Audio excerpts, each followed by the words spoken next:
Tonight, a prayer vigil is held to honor those killed in recent tragedies. And summer classes come to an end. Stay tuned. Troy TrojanVision News starts right now. From the High Definition Production Center of Troy University's Broadcast and Digital Network at Troy, Alabama's International University, this is Troy TrojanVision News. Hello and welcome to Troy TrojanVision News for July 20th, 2016. I'm Deidre Green. And I'm Samantha Charles. Thank you for joining us this evening. Opinions on police shootings in Dallas and Baton Rouge have divided many communities across the country. However, some local pastors wanted to show that this is not the case in Troy, as residents gathered for a prayer vigil last night.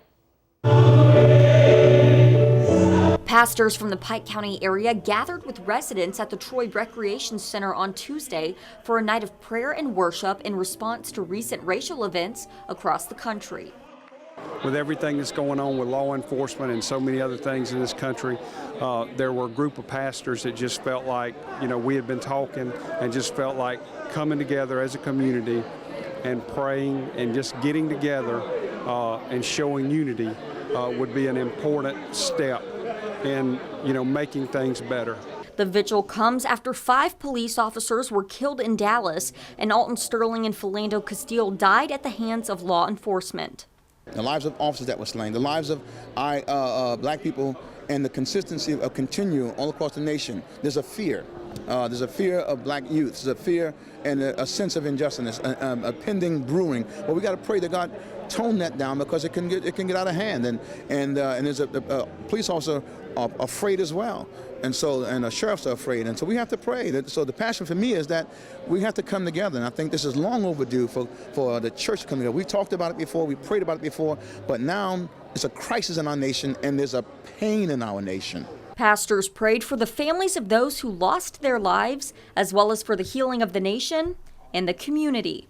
The community needs to feel together. It needs to feel a closeness and things that, and we've got to respect and understand the rule of law, and we've got to understand each other, and we can't do that if we're not in the same place, if we're not trying to talk, if we're not trying to work together. And I think that actions speak so much louder than words. Askew hopes to extend these prayer vigils to other communities around the Troy area. Today marks the final day of classes for the summer semester at Troy University. Ryan Renfro caught up with a few students to see what they enjoyed most about their summer and what they're looking forward to in the fall semester. This week marks the last week of summer classes as Troy students take final exams and reflect on their summer.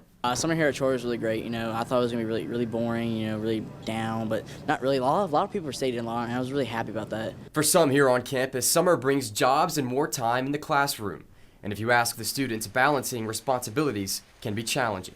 It's really difficult, but it's very possible because during the day I have my class, and then in the afternoon I got impact, and then at night I just sit home and study.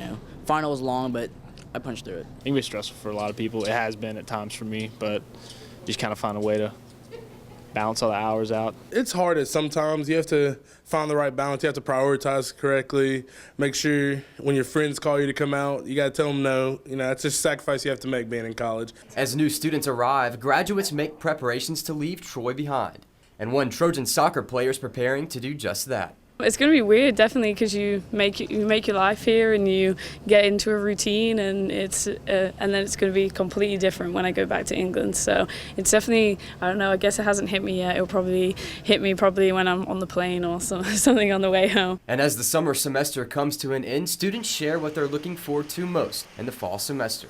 Just seeing everybody again. I've been in Troy all summer with not many people around, and I'm excited to see all my friends again and see the campus full. Just seeing everyone back again and just showing the new freshmen, like, hey, have the Trojan spirit, and just like, this is a great school you picked, and like, I'm really proud that you picked it. Sometimes during the summer the campus can be kind of dead, but during the fall you can always expect to see someone out there, someone someone you can speak to, new friends. The fall semester will begin on August 17th. Ryan Renfro, Troy, TrojanVision News. Students who finish their collegiate careers this semester will get their diplomas this Friday at commencement. The ceremony is scheduled to begin at 10:30 in Trojan Arena. The keynote speaker will be Alabama Secretary of State John Merrill. And now taking a look at news from around the state. Supporters of the family of a 19-year-old man who was shot and killed by a Mobile police officer are calling for criminal charges against the officer and for Mayor Sandy Stimpson to remove himself from a Police Citizens Advisory Council selection process.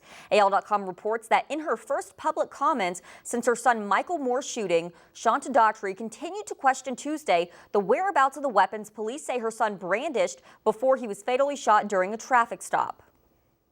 Authorities say a man fatally shot his wife, then killed himself in the couple's bedroom in Elmore County. Sheriff Bill Franklin says 65-year-old Martin Sharon shot 62-year-old Connie Sharon in the head Wednesday morning with a .45 caliber handgun. Franklin says Martin Sharon then fatally shot himself. Franklin says the couple was preparing to leave for a doctor's appointment in Birmingham. And Alabama Governor Robert Bentley says he is still considering a special session on Medicaid funding, but has not made a final decision. The governor says he expects to announce a decision soon. Lawmakers budgeted $700 million for the state Medicaid program, but Bentley said $785 million was needed to maintain the program.